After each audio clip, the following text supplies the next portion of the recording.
दोस्तों, अनअकैडमी में बहुत बहुत स्वागत है आप सभी का। मैं हूं रविंद्र ओझा और आज हमारे साथ में है सीए राजेंद्र शाह। सीए राजेंद्र शाह, इनके सीए इंटर में 8 अटेम्प्ट्स लगे थे और सीए फाइनल्स इन्होंने 2 अटेम्प्ट में क्लियर कर लिया।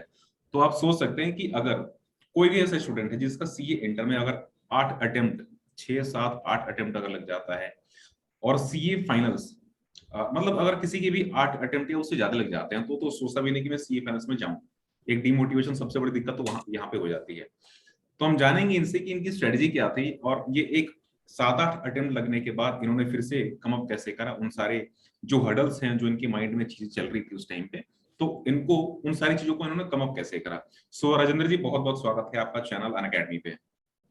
Thank you Ravindra ji, thank you so much. और आप बहुत अच्छे काम कर रहे हैं और एक बहुत अच्छे टीचर है, बच्चों को गाइड कर रहे हैं, हेल्प कर रहे हैं, एकेडमिक पार्ट में सपोर्ट कर रहे हैं। So that is really wonderful and supporting tools. धन्यवाद। Thank you so much for inviting me. तो सबसे पहला क्वेश्चन ये है कि आपका जो एक एजुकेशनल बैकग्राउंड था वो आपको आप खुद को कैसा डिफाइन करना चाहेंगे, मतलब कि आप किस टाइप के स्टूडेंट थे from starting, class first second third fourth अगर मैं बात करूं तो किस टाइप के आप स्टूडेंट थे? एक एवरेज स्टूडेंट थे या आपकी हमेशा ही रैंक आती थी, टॉप करते थे आप? मेरा पहले भी बड़ा अप एंड डाउन था। हम्म। और पहले भी कुछ क्लास में बहुत पीछे थे, बट लाइफ में कुछ बदलाव आए थे। कुछ क्लासेस में काफ़ी अच्छे हो गए और later on 9th 10th 11th 12th में बड़ा अच्छा बच्चा था मैं। इट मीन्स कि एक काफ़ी पढ़ाकू टाइप में होते हैं ना। हम्म। और एक बट वही होते हैं रविंदर जी, गांव के 12th पास आउट और शहर के चौथी पांचवी क्लास के बच्चे सेम होते हैं। उसको उतना समझ होता नहीं चीज़ों को लेकर। तो मेरे साथ भी यही था कि हम्म। गांव के तो मैं हीरो था, बट हम्म। शहर में आके जीरो बन गया। तो वही मेरा एक चैलेंज था। बहुत सारी चीज़ों को कोप अप करना मेरे लिए थोड़ा सा डिफिकल्टी हो रहा था स्टार्टिंग में। And that's why it took me lots of attempts. Okay, इसका मतलब कि जैसे आई थिंक कि ये गांव और शहर का फर्क तो हो सकता है कि हल्का फुल्का बिल्कुल पड़ता होगा, बट मुझे लगता है कि कहीं ना कहीं एक लोगों के बैक ऑफ द माइंड भी ये चीजें होती हैं, है ना। और मुझे लगता है कि उस टाइम पे जैसे कि हम हमारी इसके पहले भी डिस्कशन हो रखी है, कुछ बातचीत हो रखी है, तो मुझे ऐसा बातचीत करने में लगा कि कहीं ना कहीं आपके दिमाग में वो चीजें स्टार्टिंग में होती थी कि हाँ मैं गांव से हूँ तो थोड़ा सा मुझे अटेम्प्ट्स यहाँ पे कुछ हो सकता है कि ज्यादा लग जाए। तो क्या ऐसी चीजें भी थी दिमाग में? और मतलब सीए फाइनल्स में कहीं ना कहीं ये चीजें आकर के खत्म हुई हो गई होंगी।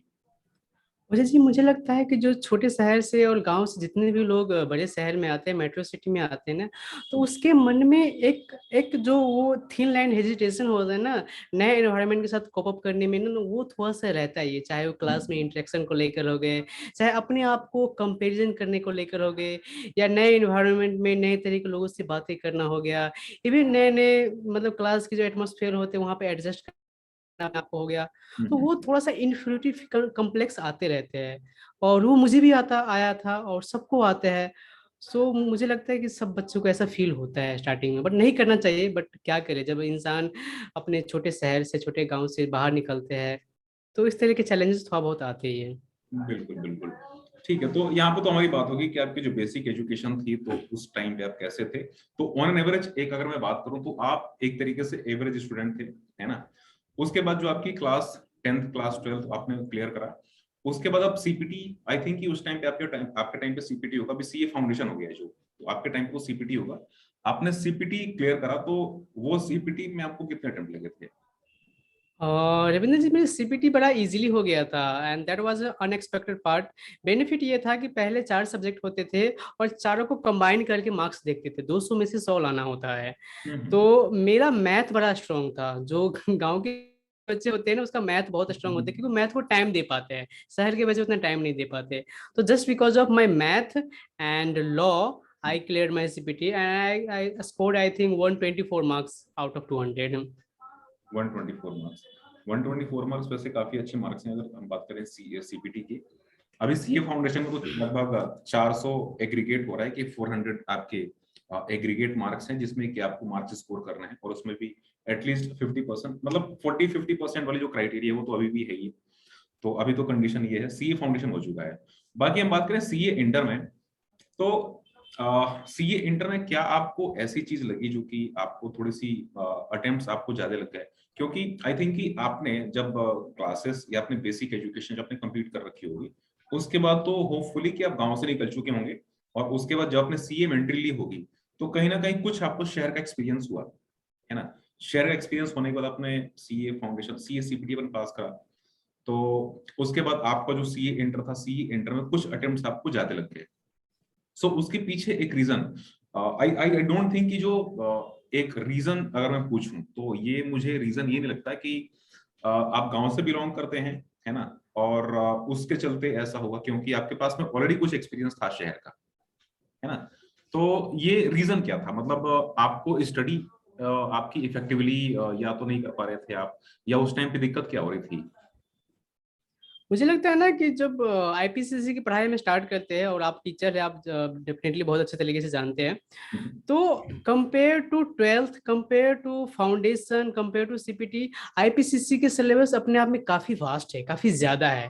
बिल्कुल। और उस गैप को ना हम कोप अप नहीं कर पाते। हम सोचते हैं कि ट्वेल्थ पास आउट हो गया, सीपीटी पास आउट हो गया और ये भी हो जाएंगे।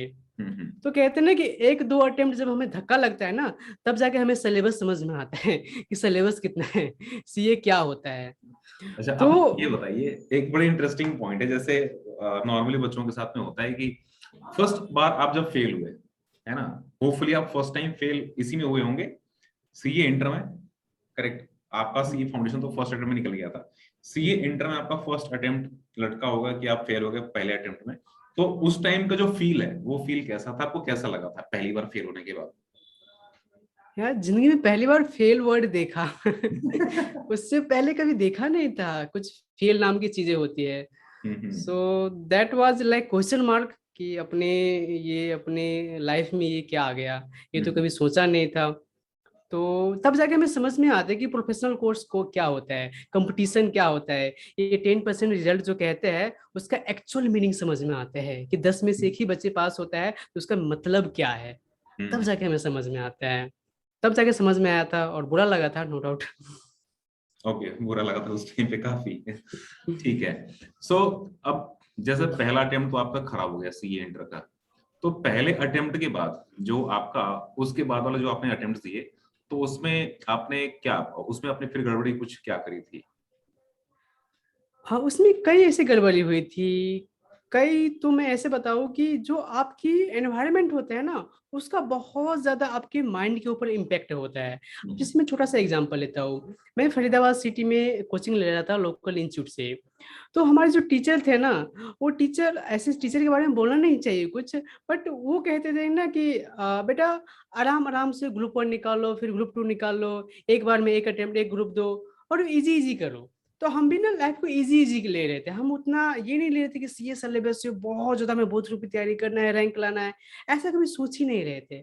और साथ में एक चीज और पैरेलली हो रहा था कि जिस एरिया में मैं रहता था, तो हम्म। वो थोड़ा सा बैकवर्ड एरिया था, लाइक कॉलोनी टाइप में होते हैं ना। हम्म। तो मेरे साथ सब बच्चे फेल हो रहे थे, तो मुझे बुरा नहीं लग रहा था, क्योंकि ऐसा लग रहा था कि ये कॉमन हो गया है। हम्म। तो जब आपके साथ वाले फेल हो रहे, टीचर कुछ नहीं कह रहे घर से, तो आपको लगता है कि दिस इज कॉमन, सब फेल हो रहे।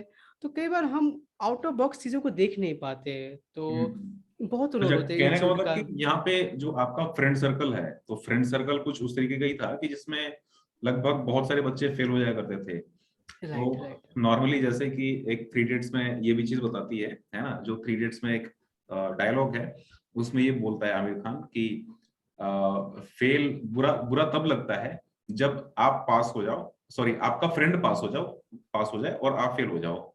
ठीक है, तो बुरा जब सब जाए तब लगता है। अब अगर आप फेल हो, आपका फ्रेंड भी फेल है, तो बुरा भी नहीं लगता है, सोचते हैं कि चलो ठीक है यार, ये भी फेल हो गया, अब फिर से चलते हैं। तो एक ये भी चीज है। तो कहने का मतलब कि मुझे लगता है कि फ्रेंड सर्कल जो आपका है, फ्रेंड सर्कल में कुछ ना कुछ ऐसी दिक्कतें होती थी कि आपके जो भी फ्रेंड्स हैं आपके, वो भी फेल हो जाते थे। अगर वो पास हो जाते, तो आपको भी थोड़ी सी अंदर होती कि यार मुझे भी जल्दी पास करना है, बट साथ में वो भी फेल हो रहे थे, तो अब चलो थोड़ा सा एक दो अटेम्प्ट और जाते हैं। कुछ ना कुछ ये दिक्कत हो रही थी। तो एक ओके, पीयर साथ प्रेशर होता है ना, तो वो हम्म। पीयर प्रेशर वाली बात आती है। और दूसरा मुझे लगता है कि आपकी जो क्लासेस होता है ना, उसका काफी इम्पेक्ट होता है। हम्म। तो सीए सिलेबस है, आपको पता ही, आप टीचर है। तो जब तक आप प्रॉपर क्लास नहीं लेंगे, प्रॉपर गाइडेंस नहीं मिलेंगे, और उसके साथ आप इनफ हार्ड वर्क नहीं करेंगे, तो आपको चीजें हासिल नहीं होगा। और हमें लगता है कि हमने 12th पास आउट हो गया, सीपीटी हो गया, सब मस्ती चल रहा है, नए-नए हम एक्साइटमेंट वाले ज़ोन में होते हैं, तो ना हम हार्ड वर्क कर पाते हैं और ना हम क्लास की इम्पोर्टेंस को समझ पाते हैं। तो उस पार्ट में भी एक लैकिंग था और जो लेटर ऑन मुझे समझ में आया था। इसलिए तो जो भी व्यूअर्स हैं तो मैं उनसे बोलूंगा अनअकैडमी ज्वाइन करने के लिए। यहाँ पे इंटरेक्टिव क्लासेस भी हैं। इवन अगर मेरा कोड है विजडम सीए का, विजडम सीए कोड यूज करते हैं तो आपको डिस्काउंट ऊपर से मिल जाएगा। इंटरेक्टिव क्लासेस हैं, चाहे तो आप मेरी भी क्लासेस ज्वाइन कर सकते हैं, लिंक उसका सब कुछ आपको डिस्क्रिप्शन में मिल जाएगा, चाहे तो आप बिल्कुल ज्वाइन कर सकते हैं। बाकी राजेंद्र जी, थोड़ा सा मैं आपसे और आगे जानना चाहूंगा कि जैसे आपने थोड़ी सी अपनी जर्नी बता दी कि आपने गलतियां क्या क्या करी थी, और ये तो था कि एक आप जैसे हम मान लें कि एक सराउंडिंग्स वाली जो आपने गलतियां करी थी, तो सराउंडिंग्स वाली गलतियां थी, लेकिन आप खुद जो पर्सनली आप गलती करते जा रहे थे, वो उसको आप क्या बोलेंगे, कौन सी गलती थी? या तो आपकी प्रिपरेशन में गलती थी, या आपके थॉट प्रोसेस में गलती थी, किस चीज में आपकी गलती थी जो कि आप बराबर करते जा रहे थे? देखिए जो मेन प्रॉब्लम थी, जो जहाँ पे दिक्कत है, हम कई बार होते हैं ना कि हम होते हैं स्टूडेंट लाइफ में, हम्म। कोई अप टू 25 अप टू 20 तो हमें स्टूडेंट लाइफ ही होते हैं, जहाँ पे हमें पढ़ना चाहिए, डिग्री हासिल करना चाहिए, स्किल हासिल करना चाहिए, अपने पैरों पे खड़ा होना चाहिए। बट होती क्या है कि हम स्टूडेंट लाइफ को ना बड़ा जल्दी जंप करके नेक्स्ट लेवल पाना चाहते हैं, जो फैमिली लाइफ है, जो गृहस्थ लाइफ है। तो उस टाइम पे ना पढ़ाई अपने आप में एक बहुत फोकस चीज़ है, बहुत फोकस चाहिए होता है, बहुत चीज़ों को अवॉइड करके, बहुत चीज़ों को छोड़ करके, बहुत चीज़ों को सेक्रीफाइस करके हमें पढ़ना होता है। और हम उस एज में होते हैं कि हम किसी चीज़ को छोड़ना नहीं चाहते, बट पाना सब कुछ चाहते हैं। तो आपका एनर्जी तो लिमिटेड है, टाइम तो लिमिटेड है, तो उसमें एक डिफ़िकल्टी हो रही थी कि फ्रेंड सर्कल को नहीं छोड़ना, या अपने रूटीन को नहीं छोड़ना, अपने हैबिट को, या अपनी फैमिली बिज़नेस को, या अपनी चीज़ों को। तो कई बार उन चीज़ों को छोड़ नहीं पा रहा था, इसीलिए वहाँ प्रॉपर फ़ोकस नहीं दे पा रहा था। तो एक फ़ोकस की कमी होती है, जो हमें सब कुछ छोड़-छाड़ के फ़ोकस करना होता है। तो वो वहाँ पे एक लैगिंग पार्ट था कि मैं पूरी तरीके से 100% अपना नहीं दे रहा था। इसका मतलब कि तैयारी की स्ट्रेटजी है, तैयारी की स्ट्रेटजी आपको पाने में दिक्कत हो रही है। किस किस तरीके से आपको तैयारी करनी है, इवन इतनी सारी फैसिलिटीज भी उस टाइम पे अवेलेबल नहीं थी जो कि आज हुँ। के टाइम पे जो फैसिलिटीज अवेलेबल हैं। उसके बाद अब हम बात करें कि आपने मतलब वो कौन सी मोटिवेशन थी, आपने क्या करा कि इतने अटेम्प्ट के बाद आपके अंदर अचानक से एक एनर्जी आई और आपने सीए इंटरव्यू क्लियर कर लिया, तो वो ये जब आप बाहर निकलने लगते हैं, फेल होने लगते हैं, आपके दोस्त पास होने गए और आप रह गए, फिर आपको बुरा लगता है, फिर अंदर से ना एक आग आती है, ये क्या हो गया? ये तो कुछ ज़्यादा हो गया। तो आप डिमोटिवेट हो जाते हैं, आप सारा दिन भर मोबाइल चलाते हैं, परेशान होते हैं, घर से नहीं निकलते। बट एक सिचुएशन पॉइंट आते हैं ना लाइफ में कि दिस इज़ टू मच, अब क्या करें? अब तो ये ज़्यादा हो गया। तो आप पूरी तरीके से ना अंदर से आप एक डू एंड डाई वाले सिचुएशन में आते हैं कि अब तो कुछ करके दिखाना है। तो मैंने जो मेरे अंदर लूप होल था, जहाँ पे मेरा लैकिंग था, चाहे वो माइंडसेट को लेकर हो गए, हेल्थ को लेकर हो गए, मेमोरी को लेकर हो गए, मेमोराइज़ेशन को लेकर स्किल को हो गए, बहुत सारी चीज़ें, क्लासेस को लेकर हो गए, फाइनेंस को लेकर हो गए, घर को लेकर हो गए। तो वो मुझे कहीं न कहीं परेशान कर रहा था, तो उसका आंसर ढूँढने लगा मैं। तो मैं आपको एक बड़ा इंसिडेंट बताता हूँ, इंटरेस्टिंग, कि मैं उस टाइम पे जब मैं भटक रहा था, जब मुझे समझ नहीं आया था, तो उस टाइम पे मैंने 100 डेढ़ 100 सेमिनार अटेंड किया था बड़े-बड़े लोगों का। अच्छा। जिसमें से संदीप माहेश्वरी जी का सेमिनार मैंने 2 बार अटेंड किया था। तो ओके। फिर जाके ना एक मेंटल मसल मजबूत हुआ था। और जब इंसान की जब मेंटल मसल मजबूत हो जाती है ना, तो फिर इंसान कुछ भी कर लेता है। तो पहले खुद को जब मेंटली स्ट्रॉन्ग किया था और कमिटेड किया था, तो कमिटेड, पंक्चुअलिटी, रेगुलरिटी ये सब लाया था। तो बहुत सारा और भी नई चीज़ अपने पर्सनैलिटी में लाया और फिर जाके किया तो हो गया, ईज़िली हो गया। मतलब पहले आपने सेमिनार्स कई सारे अटेंड्स करे, उसके बाद जो कहीं ना कहीं से जो मोटिवेशन थी, तो मोटिवेशन आपके अंदर में ट्रांसफर हुई, उसके बाद आपने फिर से अपनी तैयारी शुरू करी। Right, right. करेक्ट। तो आपने तैयारी में आपकी स्ट्रेटजी उस टाइम पे होती क्या थी, है ना? अब नॉर्मली होता है ऐसा है कि आप मान लो कि 7-8 अटेम्प्ट आपके लग जाते हैं, तो 7-8 अटेम्प्ट लगने के बाद एक तो सबसे बड़ी बात होती है कि आपके अंदर में डिमोटिवेशन होती है। बहुत उसके ज़्यादा। बाद में सबसे बड़ी एक प्रॉब्लम ये होती है कि आपको दोबारा उसी बुक को बार-बार पढ़ने का मन नहीं करेगा। उसी सब्जेक्ट के बारे में, उसी टॉपिक के बारे में जो कि आप ऑलरेडी कई बार पढ़ चुके हैं। अब राइट, 8 राइट। अटेम्प्ट में आप हैं, है ना? हुँ, एटलीस्ट 7-8 बार तो आपने पढ़ ही रखा होगा। अब राइट। फिर से आपको 9वीं बार भी उसी को पढ़ना है। तो वो जो चीज़ थी ना 7-8 अटेम्प्ट बाद, उसको आपने कैसे टैकल करा? मेरे अंदर भगवान ने क्या क्वालिटी दिया हुआ है, मुझे नयापन से बहुत प्यार है। तो ओके। ऑल्दो मैं लाइफ में फेल हो रहा था, बट मैं लाइफ को एक्सप्लोर बहुत कर रहा था। हम्म। चाहे वो 10 तरह का नेटवर्किंग बिजनेस हो गया, या छोटे छोटे बिजनेस हो गया, फैमिली बिजनेस हो गया, या डिफरेंट डिफरेंट इंस्टीट्यूट, कोचिंग, दोस्त, फ्रेंड, सबको बदलना, चेंज करना, नए नए लोकेशन को विजिट करना। तो मेरे अंदर ये क्यूरियोसिटी होता था हमेशा। हम्म। तो मैं हमेशा चीजों को बदलता था। हम्म। पढ़ना, पढ़ने के तरीके, किताब, क्लासेस, रूम, लाइब्रेरी, दोस्त, सबको बदलता। तो इसकी वजह से मेरे में एक नयापन की जो एक डिजायर होती है, एक मोटिवेशन होती है, वो हर अटेम्प्ट में बाकी था। इसीलिए मैं टिक पाया, अदरवाइज मैं कब का छोड़ चुका होता। तो हम्म। मेरी लाइफ में नयापन कुछ हो ही रहा था। तो न्यू जो होती है, जो न्यू एक्साइटमेंट होती है, वो मैं बचा के रखता हूँ अभी हमेशा लाइफ में। नहीं रहा न्यू, इसमें न्यू एक्साइटमेंट की बात नहीं है। New excitement in the sense कि अब इसमें तो है नहीं कि आप अलग सब्जेक्ट आप यहाँ पे इनकॉर्पोरेट करेंगे, सब्जेक्ट तो आपके वही होंगे, बुक्स आपकी वही होंगी। मेरे पूछने का ये मतलब है कि जो आपकी बुक्स हैं तो वो तो पुरानी बुक्स ही होंगी। बहुत आप करेंगे तो नहीं, हो सकता मेरे है में कि आप एक किताबें नहीं सॉरी, आप लेंगे। इंटरप्ट करना चाहूंगा। मेरे में ये था कि मैं हर बार किताब भी बदलता था, नोटबुक भी बदलता था, क्लासेस भी बदलता था, पैसा खर्च होता था। बट मेरे में ये क्यूरियोसिटी होता था कि इस बार नए किताब से पढ़ना है, नए तरीके से पढ़ना है, नए आरटीपी, नए एमटीपी। तो मेरे में ये चीज है कि मैं नया करने की कोशिश करता हूँ, तो ये मुझे मोटिवेट करता था। क्योंकि तो आप हर एक बार इंस्टीट्यूट से नई किताबें लेते थे और आपने उसको पढ़ना शुरू किया, तो थोड़ा राइट, सा राइट, आपको उसमें किताबों को देखने का मन करता होगा, थोड़ा सा पढ़ने का मन करता होगा। राइट, ठीक है, राइट, तो ये राइट। चीज ट्राई बिल्कुल कर सकते हैं अगर किसी के साथ में इनकेस अगर ऐसा है। नई नई बुक्स आप लेकर के आप स्टडी करना, उसमें देखना है क्या क्या चीजें हैं। चलिए, तो मतलब आपने जो लास्ट की एक महीने की आपकी स्ट्रेटजी थी, क्योंकि एक महीने लास्ट का काफी एक इम्पोर्टेंट टाइम होता है, तो जो लास्ट के एक महीने की जो आपकी स्ट्रेटजी थी तो वो कैसी थी, किस तरीके से आपने प्रिपेयर किया लास्ट के एक महीने में? मेरे साथ एक समय जिंदगी में ऐसा आया कि मेरे दोस्त खत्म हो गए। तो और दोस्त खत्म, क्योंकि मैं फेल हो रहा था, सब पास हो गए, सब फाइनल में पहुंच गए। तो हम्म। दोस्त खत्म हो गए। और मैं थोड़ा सा विलेज साइड से आया हुआ था, तो कोई रिलेटिव का भी प्रॉब्लम नहीं था कि रिश्तेदार के पास वगैरह वगैरह। और फैमिली में मुझे उतना कोई डिस्टरबेंस करता नहीं था, कि उतना कोई नोटिस करना या पीछे पड़ना इतना नहीं था। हम्म। और मेरा पर्सनल कभी उस टाइम पे कभी गर्लफ्रेंड या इन चक्कर में फंसा नहीं। हम्म। तो लाइफ में कुछ था नहीं, तो पूरा फोकस में दे पाया। तो जब सब कुछ छूट जाती है जिंदगी में ना, तो कुछ तो बड़ा ही करते हैं मतलब इंसान। आपके जितने भी फ्रेंड्स थे सारे के सारे पास वगैरह के सीए बन चुके थे, हम्म, और आप केवल अकेले थे यहाँ पे जिनका भी सीए इंटर क्लियर नहीं हुआ था, और आपके सारे के सारे दोस्तों का सीए फाइनल तक क्लियर हो चुका था। Yes, yes, okay, yes. तो कहीं ना कहीं आपको वो भी चीजें फील होती होंगी कि मेरे जितने भी दोस्त हैं सबका सीए फाइनल क्लियर हो रखा है, सीए बन चुके हैं, और मैं अभी बस अभी उस पड़ाव तक भी नहीं पहुंचा हूँ कि मैं आधा जो हाफ वे है मैं वहां तक भी नहीं पहुंच पाया हूँ। तो एक ये प्रॉब्लम आपके साथ में थी। आपने इसको थोड़ा सा सोचा होगा और सोचने के बाद आपने फिर से अपनी तैयारी शुरू करी, करेक्ट? Correct, exactly. इंसान को खुद ही मोटिवेट करना होता है, अपने हालात को देखो, अपने चेहरे आईने में देखो, खुद ही मोटिवेट हो जाओगे। तो that is the best strategy. तो अपने आप को देखो, और आप देखो, लाइफ में तो कुछ करना ही होता है ना रविंदर जी, हर कोई कुछ करता ही है। और जब बिल्कुल। होश आती है इंसान की, तो समझ में आती है कि कहीं ना कहीं हमारे पार्ट में ही लैकिंग है। हम्म। तो बेसिकली जो एक प्रॉब्लम होती है कि पहले मैं मेहनत नहीं करता था, सिंपल सी बात है। हम्म। और 24 घंटे की टाइम होते हैं, आप कम से कम 12-15 घंटे पढ़ाई करें तो आपको कोई नहीं रोक सकता। बट हम्म। दिक्कत ये थी कि इतना घंटे हम पढ़ते नहीं हैं।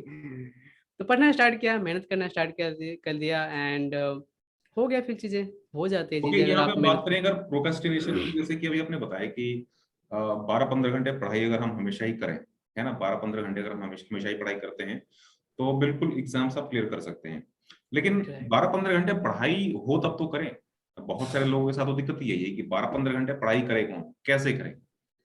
तो आपने ये कैसे करा 12-15 घंटे? अब जहाँ की आपने खुद ही बता रहे हैं कि आप पहले पढ़ाई नहीं करते थे, मेहनत नहीं करते थे, अब वो जो सडन चेंज है कि जीरो से लेकर के और 12-15 घंटे, तो वो जो सडन चेंजेस है आपने इसको कैसे करा उस टाइम पे? या अचानक से ही कुछ थॉट बन गए, या आपने कुछ अपने आप को फोर्स करा है कि चलो भैया आप तो पढ़ना है, कुछ भी करके आप पढ़ना ही पढ़ना है? देखिए, दुनिया देखा मैंने। दुनिया देखा, लोगों को देखा, कुछ जॉब किया, धक्के लगे, आंखें खुली। अब जॉब करते थे जहाँ पे 10-10 घंटे, 12-12 घंटे मेहनत करवाते थे और कुछ पैसे देते थे। हम्म। तो मुझे लगा यार, उससे तो इजी पढ़ाई करना है, जिंदगी में पढ़ लो कम से कम। अच्छा जॉब तो मिलेंगे, रिस्पेक्ट तो मिलेगा कम से कम। तो हम्म। जब अपने हालातों को देखना स्टार्ट करते हैं इंसान, ना देखो एक प्रॉब्लम क्या होता है कि बच्चों के हालात भी ठीक नहीं होते और मेहनत भी नहीं करते। तो हम्म। एक बड़ा अच्छा कहावत है संदीप माहेश्वरी जी कहते हैं, जब तुम्हारे हालात ठीक ना हो तो मेहनत बहुत करो, बहुत मेहनत करो, और हम्म। हालात ठीक हो जाए तो लोगों को मदद करो जो कर रहे हैं। सो दिख गया था लाइफ में कि एक ही तरीका है जिंदगी में आगे बढ़ने का, दैट इज की हार्ड वर्क, राइट। एंड हम्म। जब दिख जाते हैं इंसान के कि ये रास्ता मुझे आगे मंजिल तक ले जाएगा, हम्म। तो जब इंसान को समझ में आ आती है कि यही अच्छा रास्ता है, यही इसी पे चलो, तो वो समझ में आ गया था जब इतने भटके इतने घूमे। तो हार्ड वर्क हो जाते हैं। अब एक बार बैठना स्टार्ट करते हो, स्टार्टिंग में डिफिकल्ट आती है, बट अपने पर्पस को ढूंढते रहो कि आप क्यों ये स्टार्ट कर रहे हो, क्यों ये काम कर रहे हो। कहते हैं ना वाई वाले अपने ढूंढो कि करने की वजह क्या है। मेरा वजह मिल गया था मुझे, आपके पास में तो स्ट्रांग वाई था। स्ट्रांग वाई था मेरा, वो मिल गया था। तो इंसान फिर डू एंड डाई हालात में चले जाते, करो। मैं व्यूअर्स को थोड़ा सा मैं यहाँ पे बताना चाहूंगा, जो वाई है, why strong why in the sense कि जो आपका पर्पस है, किसी भी काम को करने का पर्पस है, वो बहुत ही स्ट्रांग है। ठीक है, जैसे फॉर एन एग्जांपल, बहुत सारे ऐसे लोग हैं, बहुत सारे मेरे से दोस्त हैं जो कि सुबह में उठ नहीं पाते हैं। ठीक है, रीजन क्या है कि उनको कोई सुबह में ऐसी इमरजेंसी वाली काम नहीं है कि सुबह में उठना ही है, इसलिए वो लेट उठते हैं, 7 बजे, 8 बजे, 9 बजे, 10 बजे, कभी कुछ लोग तो 12 बजे उठते हैं। लेकिन अगर वही आपका जो पर्पस है सुबह उठने का, अगर आपके पास में पर्पस कोई मिल जाएगा, जैसे फॉर एग्जांपल आपका कल एग्जाम है सुबह 6 बजे, आप 12 बजे आप उठ रहे हो ना, फिर भी आप 6 बजे एग्जाम सेंटर पे रेडी रहोगे। तो यहाँ पे आपका जो वाई है ना बहुत ही स्ट्रांग है। तो आपके लाइफ में भी यही जो वाई है आपका ना, स्ट्रांग करना बहुत इंपॉर्टेंट है। आपकी लाइफ का अगर वाई स्ट्रांग है तो आप बिल्कुल कर लोगे। तो यही आई थिंक कि जो आपका जो वाई था वो काफी स्ट्रांग था। और मतलब अब तो आपने ये भी सोच लिया कि चलो ठीक है, मैं यहाँ पे जॉब कर रहा हूँ, मुझे 8,000 10,000 रुपये जो भी आपको जॉब से मिल रही होगी सैलरी, तो उससे बढ़िया तो सीए ही कर लो, 8-10 घंटे यहीं पे बैठ करके पढ़ाई कर लो, और आपका एग्जाम क्लियर हो जाएगा, तो आपको अच्छी जॉब कहीं ना कहीं मिल जाएगी, जॉब मिल जाएगी, खुद का प्रोफेशन आप कर सकते हो। करेक्ट। करेक्ट। ओके। सो आपने इस तरीके से आपने तैयारी करी। ओके, यहाँ पे एक चीज है कि जब आप पढ़ाई आपने शुरू करी, ठीक है, आपने गट्सो दिखाया कि आपने जॉब छोड़ करके बाद फिर से आपने पढ़ाई करनी शुरू करी। जब आपने पढ़ाई करनी शुरू करी तो क्या आपको कुछ डिफिकल्टी आई स्टार्टिंग करने में, स्टार्टिंग के डेज में? क्योंकि आपने इतना टाइम तो, कुछ टाइम तो आई थिंक आपने छोड़ दिया होगा जॉब के टाइम पे, आपने तो पढ़ाई छोड़ दी होगी एकदम, फिर से उसको पढ़ाई को स्टार्ट करने में कोई दिक्कत आई थी आपको, डिफिकल्टी आई थी? हाँ, मोमेंटम बनाने में हमेशा प्रॉब्लम आती है, किसी भी काम को लेकर लाइफ में, किसी भी चीज को फिर से फ्लो में आने में बहुत डिफिकल्टी होती है। हम्म। तो फ्लो में आने में मुझे जो चीज हेल्प किया था, मैं क्या करता था कि मैं हमेशा ना छोटे छोटे क्लास लेता था, और पहले सारा क्लास ऑफलाइन होते थे। तो मैं एक फनी इंसिडेंट बताता हूँ। जैसे मैं आईटीएस में फेल हो रहा था, राइट। ओके। तो मैंने अपने दोस्त को बताया कि देख यार, पैसा तो है ही, जॉब से इतना पैसा कमा ही लिया है कि अपने पास इनफ पैसा है। हम्म। तो तू एक काम कर कि अपने शहर में सबसे बढ़िया आईटीएसएम के टीचर ढूंढ। कोई बड़ा इंस्टीट्यूट नहीं, बड़े वाले को देख लिया, कोई ऐसा ढूंढ जो रिजल्ट ओरिएंटेड है। तो उसने बताया था कि यार शहर में ना एक मैडम आई है, और एक मैम है, और वो मिस है, और बड़ी अच्छी पढ़ाती है, और उसके रिजल्ट भी काफी अच्छे हैं। मैं उसके वहां गया क्लास लेने के लिए, बड़ा 2-3 हजार के आसपास फीस था। एक तो उसको देख के कहीं ना कहीं एक वाइब्स आया अच्छे वाले कि यार क्या मतलब है कि इतनी सुंदर है और सीए क्लासेस दे रही है, और वहाँ की एनवायरनमेंट बड़ा सही था, सारे बच्चे पढ़ाकू टाइप में। तो वो मुझे मोमेंटम बनाने में काफी हेल्प किया था लास्ट अटेम्प्ट में, 8वीं बार में। और वो आईटीएसएम के लिए गया था मैं, आईटी भी पढ़ा, एसएम भी पढ़ा, ऑडिट भी उसी से पढ़ लिया, हेल्प कर दिया, और उसका इम्पैक्ट अकाउंट्स में भी आया। तो बहुत सारा चीजों में हेल्प हो गया। तो वो मोमेंटम के लिए आप कहीं से पुश ले लो, वो पुश किसी भी तरीके से मिल सकता है आपको। ओके। इसका मतलब कि आपको, मतलब ये तो आपके साथ में बाय डिफॉल्ट हो गया कि चलो ठीक है, आपने कहीं पे एक अच्छी क्लास ज्वाइन कर ली, और वहां पे आप बाय डिफॉल्ट जो आपका जो एनवायरनमेंट था वो भी अच्छा आपको मिल गया। तो बेसिकली कहने का ये मतलब कि अगर जो आपके साथ में जो इन्वायरमेंट है, तो अगर इन्वायरमेंट भी अच्छा है तो आपको वहां पे आपका जो मोमेंटम है, स्टार्टिंग मोमेंटम बनाने में आपको बहुत ही हेल्प वहां पे करता है। बहुत तो ज्यादा। तो आपने यहाँ से आपकी तैयारी हो गई, तैयारी करने के बाद उसके बाद आपने फिर से जब जैसे जब आपकी तैयारी चल रही होगी अच्छी तरीके से, तो जब तैयारी आपकी चल रही है उस टाइम पे, है ना, जब एकदम लास्ट मोमेंट है आपका, 15-20 दिन और 1 महीने बचे हुए हैं एग्जाम के, तो उस टाइम पे कोई प्रेशर था आपके दिमाग में, या मतलब अभी ऐसा ही आपके दिमाग में थॉट चल रहा था कि चलो यार अब तो 8 अटेम्प्ट हो ही गया, एक और सही, नहीं क्लियर होगा तो, कुछ ऐसा थॉट था या आपको वो लास्ट अटेम्प्ट है इस तरीके से आपने करके करा था? देखिए रविंद्र जी, आपने भी महसूस किया होगा, जिंदगी में जब आप पूरी तरीके से अपने आप को झोंक देते हैं ना, हम्म और पूरी तरीके से 100% मेहनत करते हैं ना, तो आपके अंदर से डर खत्म हो जाता है। हम्म क्योंकि आप जितना कर सकते थे आप कर रहे हैं ऑलरेडी, हम्म इससे ज्यादा नहीं कर सकते। और आप जब करते हैं ना, तो आपको रास्ते भी दिखने लगता है, आपको कहीं ना कहीं मोटिवेशन भी आने लगता है, जी। आपको कॉन्फिडेंट लेवल भी बढ़ने लगता है। तो मैं हमेशा कहता हूँ कि तुम एक बार एक हफ्ते पढ़ो तो सही, 15 दिन एक बार बैठ के देखो तो सही। हम्म तो वो हो गया था, डर खत्म हो गया था, क्योंकि ऑलरेडी इतना फेल हो गए थे, तो फेल का डर खत्म हो गया था। और दूसरा, मेहनत करने लगा था तो मंजिल दिखने लगा था। तो अच्छा लग रहा था कि चलो यार। और दूसरा एनवायरनमेंट का इम्पेक्ट था। तो हाँ, एनवायरनमेंट, एक क्लास का एनवायरनमेंट मिल गया, दोस्तों के एनवायरनमेंट एक दो बन गए अच्छे अच्छे, जो पढ़ाई में इम्पेक्ट कर रहे थे। अपने आप को अपने घर पे थोड़ा सा ठीक ठाक किया था चीजों को। तो आपको एफर्ट लगा के चीजों को बनाना होता है, तब जाके चीजें होती है। ओके, तो यहाँ पे आपको एक तो मुझे लगता है कि जो आपकी क्लासेस जो आपने ऑलरेडी जैसे कि आपने क्विट करा पहले एक बार तो आपने छोड़ दिया सीए, उसके बाद आप चले गए जॉब की फील्ड में। तो मुझे लगता है कि कहीं ना कहीं जब आप जॉब की फील्ड में आपने स्विच करा होगा तो कुछ अच्छे लोगों से आपकी बातचीत हुई होगी जॉब में, और वहां से थोड़ी कहीं ना कहीं कुछ आपको मेच्योरिटी वहां से मिली होगी। उसके बाद आप फिर आप जब सीए फील्ड में आए तो उसका भी कहीं ना कहीं आपको जो स्ट्रेटजीज वगैरह वगैरह जो यूज करनी है तो आपने कुछ ना कुछ उसका भी इस्तेमाल किया होगा अपनी स्टडीज में। करेक्ट। बहुत ज्यादा, हमेशा लाइफ में आपको अपनी सिचुएशन को लेकर हमेशा कंप्लेन कर रहे होते हैं इंसान, या बच्चे बहुत कंप्लेन करते हैं अपने पढ़ाई को लेकर, अपनी फैमिली को लेकर। एक बार जॉब करके देखना, सारा समझ में आता है कि क्या, कितनी आप खुश नसीब है कि सिर्फ आपको पढ़ना है। वहां पर जब बॉस आपके सर पे सवार होते हैं और छोटा सा कुछ पैसा देते हैं और इतने मेहनत करवाते हैं आपको, 10 घंटे 12 घंटे 8 घंटे मेहनत करवाते हैं, तब जाकर आपको जिंदगी की वर्थ समझ में आती है कि यार काश मैं इतना एफर्ट अपने पढ़ाई में डाल दिया होता, उतना हम हम्म नहीं डाले थे। तो समझ में आया कि यार अपने इतना एफर्ट पढ़ाई में डाल देते हैं तो शायद और भी अच्छा जिंदगी हो जाए। ओके, आपकी जो लास्ट की तैयारी थी, जो 15-20 दिन पहले की तैयारी, आपने वो कैसे प्लान करी थी? मैं थोड़ा सा ना, बड़ा थोड़ा सा अननेचुरल तरीके से पढ़ने वाले स्टूडेंट हूँ। मैं कभी रूटीन नहीं बनाता होता ना ओके, कि, जब जब मर्जी तब पढ़ाई कर लो। क्योंकि मुझे लगता है कि जब आपके पास जिंदगी में एक ही काम है, हम्म और वो है आपका पढ़ाई, और हम्म कुछ नहीं करना आपको, हम्म तो आप 24 घंटे पढ़ो ना। जब थक जाए तो आप थोड़ा सा रेस्ट कर लो, हम्म 4 घंटे 5 घंटे 6 घंटे जितना आपको बॉडी को चाहिए उतना हम्म रेस्ट कर लो, और बाकी लगे रहो।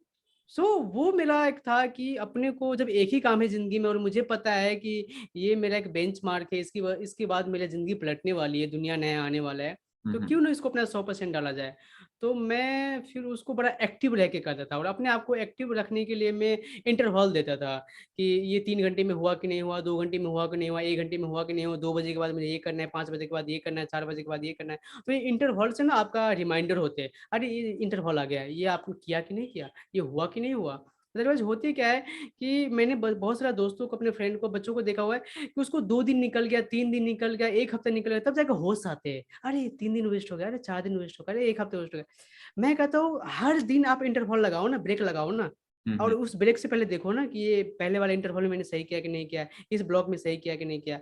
तो मैं उस तरीके से चीज़ों को देखता था, और फिर मेरे लाइफ से रूटीन हट गया, और फिर लगे रहो, मेहनत करते रहो। ओके, इसका मतलब कि आप जैसे आपने जब पढ़ाई एकदम अच्छी तरीके से क्लास वगैरह खत्म होने के बाद जो पढ़ाई आपने प्लान करी होगी, तो आपने सबसे पहले एक प्लान बनाया होगा कि भैया हमारा इतना टाइम मेरे पास में बचा हुआ है, और मेरे पास में जो सिलेबस है, सिलेबस इतना है, मैं इतने घंटे में कर सकता हूँ कंप्लीट, और पर डे का मेरा टारगेट ये है, पर आवर का मेरा टारगेट ये है। जैसे आप 8 घंटे की पढ़ाई कर रहे हो, 10 घंटे की पढ़ाई कर रहे हो, तो आप पर डे का टारगेट उसके हिसाब से, घंटे के हिसाब से आप उसको कैलकुलेट कर लो, और कैलकुलेट करने के बाद जो भी आपका इंटरवल्स या जो भी चीज आप जिस तरीके से आप करना चाहते हो, तो आपका टारगेट डेली बेसिस पे आप उस तरीके से कंप्लीट करो, है ना।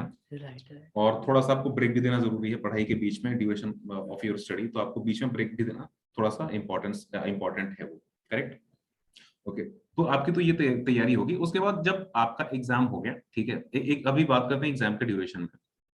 जैसे ये तो आपने तैयारी कर ली, तैयारी करने के बाद जब आपका एग्जाम लिखने के लिए आप गए, ठीक है, जब आप एग्जाम लिखने के लिए गए, तो एग्जाम के पहले दिन, एग्जाम के जस्ट 1 डे बिफोर, आपने क्या सोचा था? आप किस तरीके से सोच रहे थे कि मुझे किस तरीके से इसको कोप अप करना है? क्योंकि नॉर्मली मैं देखा हुआ है कि अगर कोई बहुत बार फेल हो जाता है तो उसके माइंड में यही चीजें चल रही होती हैं कि यार एक अटेम्प्ट गया, दूसरा भी गया, तीसरा भी गया, चौथा भी ऐसे निकल जाएगा।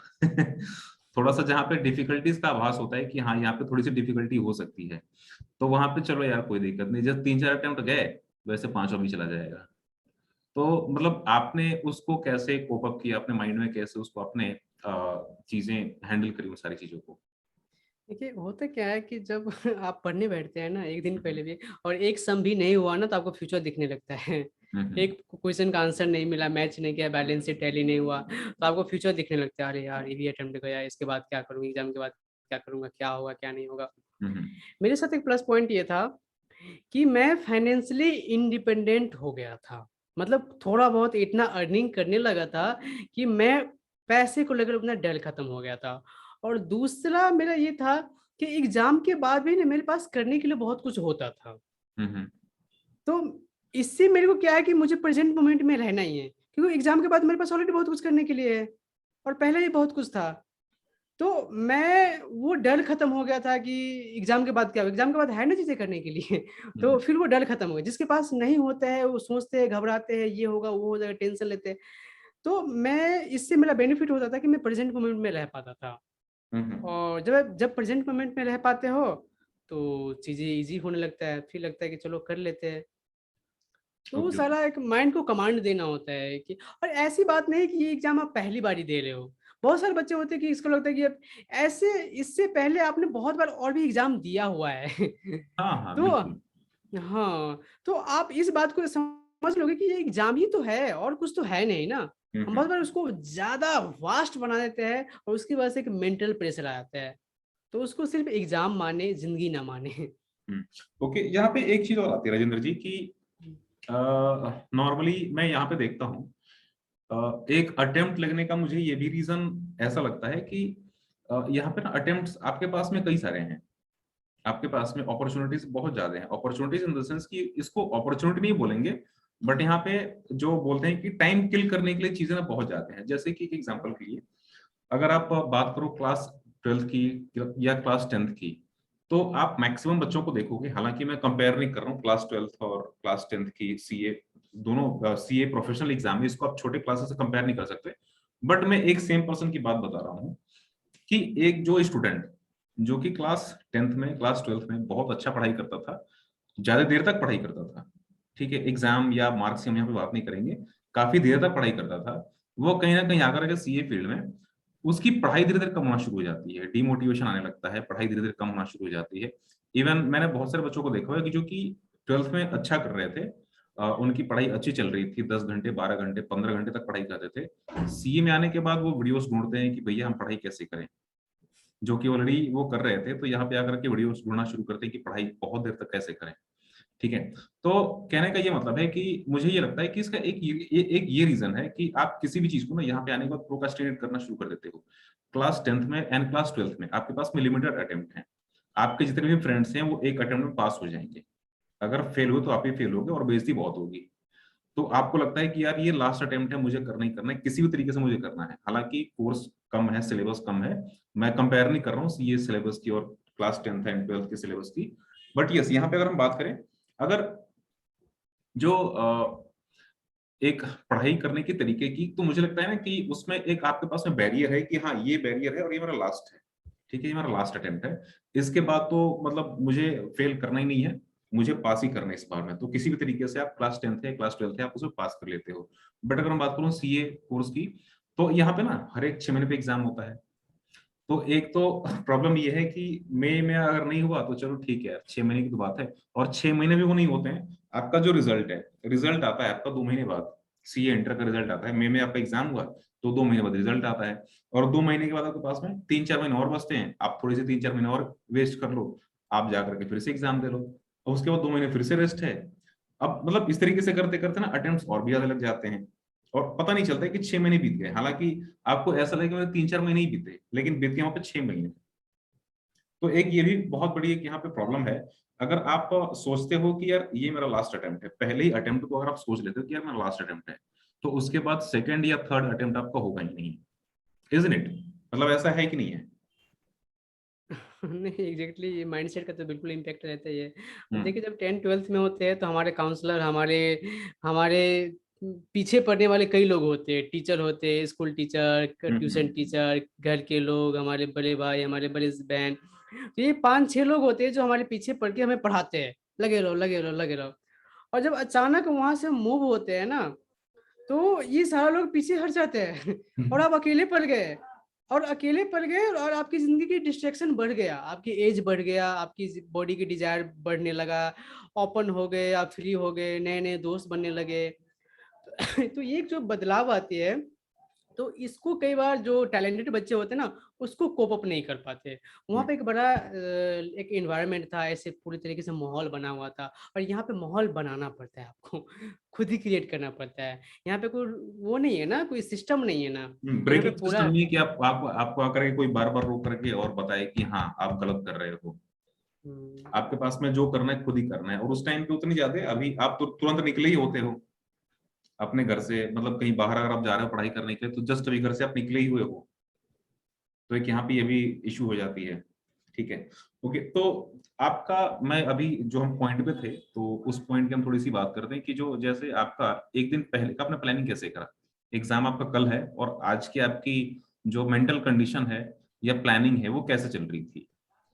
देखिए अपने तो एक तो पढ़ाई को आप इतना सीरियस लीजिए और इतना पढ़ाई कीजिए कि आपके मन में इस तरह के विचार ही ना आए। पहली बात ये है, विचार उसी के माइंड में आते हैं जो पढ़ते नहीं है, या जो कम पढ़ाई किया है, या जिसको डाउट हो रहा है। तो पूरी तरीके से आपने मेहनत किया तो आपके पास टाइम नहीं मिलेंगे। दूसरी ये है कि बहुत सारे बच्चे क्या करते हैं, पढ़ते तो बहुत है और चीज़ों को फैला लेते हैं, बट उसको सम अप नहीं कर पाते, उसको समराइज नहीं कर पाते। जब लास्ट के जो 48 आवर्स होते हैं या 24 आवर्स होते हैं, उसमें उसका 2 बार रिवाइज नहीं हो पाता, एक बार रिवाइज नहीं हो पाता। मैं हम्म। इसमें स्मार्ट था, मुझे चीज़ों को फ़िल्टर करना, समराइज़ बनाना, मैनेज करना, नोट बनाना, ये सीख गया था। तो मैं एग्ज़ाम से पहले भी 1 टू 1 हर चीज़ को गो थ्रू करके जाता था। ऑल्दो रिटन में नहीं कर रहे, बट अपने आई पे ज़रूर है, एक बार ध्यान ज़रूर है कि ये पेज यहाँ पे, यहाँ पे, यहाँ पे। क्योंकि सीए के एग्ज़ाम में होता क्या है कि बहुत सारे ऐसे सवाल और बहुत सारे ऐसे चीज़ें होती हैं जो एज़ इट इज़ उठ के आती हैं। हम्म। तो वो मेरा स्ट्रेटजी हमेशा होता था कि मुझे गो थ्रू करना है, एटलीस्ट 1 बार, डेढ़ बार या 2 या 3 ऐसे 48 आवर्स में कर लेना है। तो ओके, उसकी मतलब तैयारी मैं पहले से करता था। आप मतलब मैक्सिमम आपका फोकस रिवीजन पे था, रिवीजन राइट, आपने राइट। बहुत अच्छी करी थी।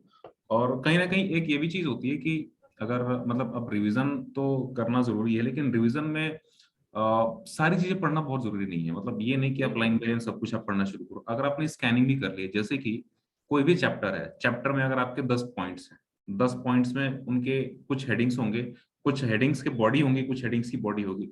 तो आपने उन हेडिंग्स को, बॉडी के की पॉइंट्स को आपने भी अगर रिवाइज कर लिया एक बार, बस आपने उसको देख लिया 5-10 मिनट में आपने देख लिया, तो उतना भी इनफ है, इजंट इट। यही करना होता है, यही यही तो करना हायरार्की में करना होता है ना, कि आप मेन हेडिंग देखो, सब हेडिंग देखो, उसके बॉडी देखो, उसके पॉइंट्स देखो, बस हो गया, दैट्स इट। बस बस बस उसी से आप आपको बस रिकॉल कर इतना ही पाओगे। करना है। हाँ, मतलब रिवीजन में तो बस इतना ही करना है ना कि आपने पॉइंट पढ़ लिया ऑलरेडी, आपने एक बार पॉइंट ऑलरेडी पढ़ रखा है, आप पॉइंट्स को समझ चुके हो। अब समझ समझने चुके के हैं। बाद आपको बस जैसे ही आपने हेडिंग देखी तो आपको ये पता हो जाना चाहिए कि हेडिंग के अंदर में क्या क्या चीजें हैं।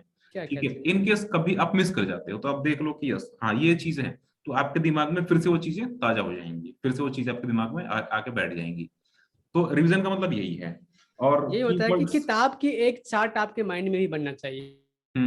वो चार्ट बन जाए तो आपके लिए बड़ा इजी हो जाएगा कि ये हायरार्की है, और इस हायरार्की के अंदर ये पॉइंट है और इस पॉइंट का मीनिंग ये होता है। बस यही करना होता है। बिल्कुल बिल्कुल। अच्छा, आप मुझे ये बताइए कि आपने, चलो आपने ये सब तो कर लिया, ठीक है, आपने रिवीजन बहुत अच्छा करा था, आपने नोट्स भी बनाए थे। बहुत, मैं बहुत नोट्स बनाता हूँ। ओके, तो नोट्स की इंपॉर्टेंस थोड़ी सी प्लीज आप मुझे बताइए, नोट्स की इंपॉर्टेंस क्या थी आपके लिए। वैसे जी क्या होता है कि जहाँ पे आप फिजिकली पेन के साथ कोई काम करते हैं, तो उस काम को आप लंबे समय तक याद कर पाते हैं। और हम्म जो चीज़ आपको इजीली अवेलेबल हो जाते हैं तो इजीली भूल भी जाते हैं, इस बात को ध्यान हम्म रखना।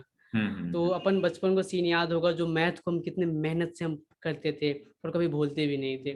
तो मेरे साथ ये था कि मैंने अपने लैंग्वेज में अपने तरीके से हर सब्जेक्ट का, इवन अकाउंट्स का, इवन कोस्टिंग का, कि जो कुछ थ्योरी वाले पार्ट है, जो समझने वाली पार्ट है, तो मैं अपने तरीके से चीज़ों को लिखने की कोशिश, मतलब उसी का पॉइंट उठाना है, बट अपने तरीके से लिखना है ताकि मुझे रिवाइज करने में, याद करने में सही रहे।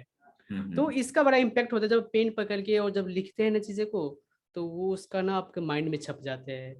तो बच्चे लिखते नहीं है आजकल, बड़ा ट्रेंड चेंज हो गया, वीडियो देख लेते हैं या ऑडियो सुन लेते हैं या टीचर का जो रेडीमेड चीजें होती है उसको प्रेफर कर लेते हैं। ये सब इनफ है, अच्छी बात है, होना चाहिए, इससे आपको काफी बेनिफिट मिलता है। बट अल्टीमेट हम भूल जाते हैं कि एग्जाम में हमें लिखना होता है और कहने जब का मतलब अचानक कि खुद से डिस्कशन होना जरूरी है। जैसे आप लिख रहे हो तो आप क्या लिख रहे हो, तो एटलीस्ट आप एक बार सोचोगे कि आप लिख क्या रहे हो, और जाकर के एग्जाम में आपको ऐसा तो है नहीं कि आपको जाकर के और कोई मेजरमेंट वहाँ पे स्केल है कि वहां से नाप ली जाएगी आपने पढ़ाई कितनी कर रखी, ऐसा तो है नहीं। आपको एग्जाम में जाकर के भी लिखना ही लिखना ही है ना। तो ये भी एक चीज आ जाती है। तो कहने का ये मतलब है कि नोट्स बहुत इंपॉर्टेंट है।